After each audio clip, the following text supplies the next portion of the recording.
of really, well, actually, a lot of really interesting conversations with friends and colleagues and clients. And the center of it is nutrition. What should I be eating? I don't know if you've heard much about the carnivore diet, which is kind of the latest diet that's coming through right now, where people are really eating either only meat or primarily meat heavy diet. And and so it's just sparked this conversation around how do we know what to eat and does it make a difference? And I guess what I want you to hear more than anything is I don't think it matters. I'm a naturopathic doctor with 20 plus years experience, and I'm going to tell you, I'm not sure that finding the right diet is the key to your health. In fact, I'm actually positive that finding the right diet, A, doesn't exist, and B, is not the key to you feeling better. Now, with that said, does that mean it doesn't make a difference at all how we nourish our bodies?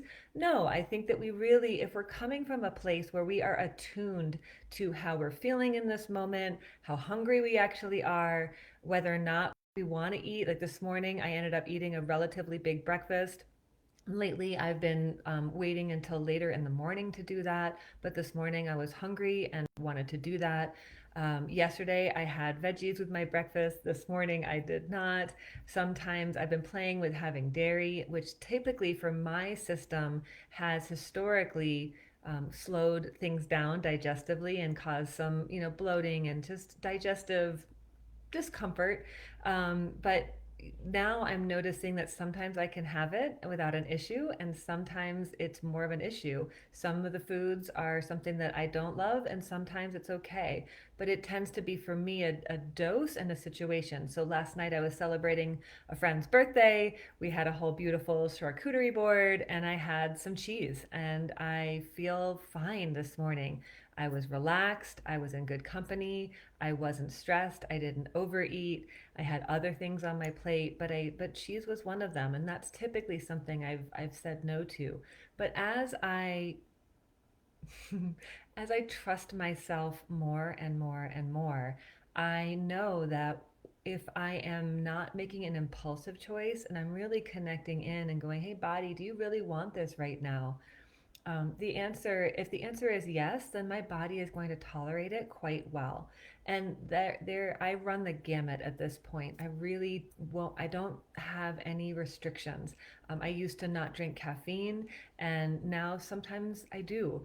I used to make sure I did certain things every day, and now it feels less important because I am more in tune and more in flow with what's happening in this vessel in this moment.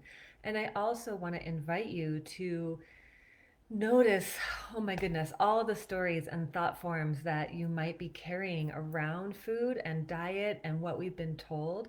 And what I realized working with so many clients over so many years is that the stress that is coming from us thinking that there's a right or wrong way to eat, thinking that if we eat outside of the diet that we've chosen for ourselves, that bad things are going to happen or we're going to lose our health or go backwards or never get free of autoimmune or Hashimoto's or cancer or whatever it is we're working with, right?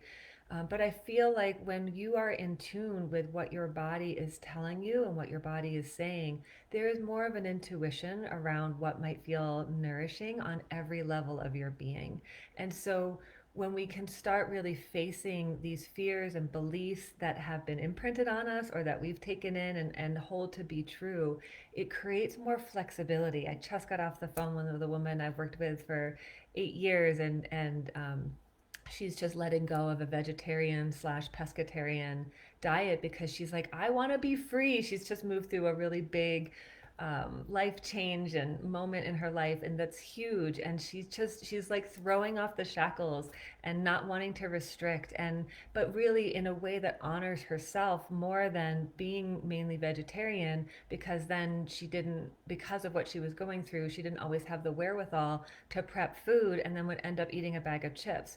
It's vegetarian, but is that a better option? And so just really she's inspired me to hop on here to share with you that The restrictions and the beliefs and the fears that we put on food are actually causing us much more harm, and they're causing us to disconnect from our knowing, from ourselves.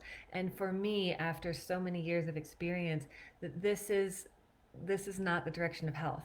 If we are feeling restricted, if we're feeling like we can't go to a birthday gathering and eat what's on the table, or we feel like we have to bring our own food everywhere we go and so we can't participate, or maybe it's limited travel or restaurants or holidays, or I don't know, like just noticing where in your world is what you're choosing, in this case food, but you could apply it to anything, creating more freedom, more sense of nourishment, more sense of ease in your system, and when are you feeling more stressed, more burdened, more heavy, more lack because we can't access the choices that we want to choose.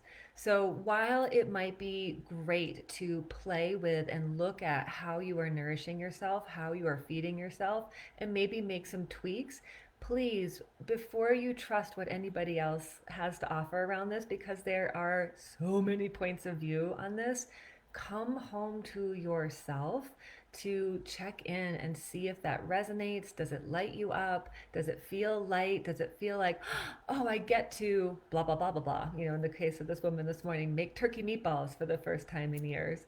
And then she said she was really ravenous, and that she felt she had a saliva response. And I was like, well, it could be that there was a nausea, but it could also be that your body was producing more saliva to produce more amylase, which helps us to digest carbs. And then when you swallow that, that stimulates hydrochloric acid in your stomach, which helps you to digest protein, which you're getting ready to receive animal protein for the first time in a while. So your body is wise. It knows exactly what to do. And so a key here is to reestablish trust and to allow yourself to feel free, especially with something that we're doing multiple times a day, like eating.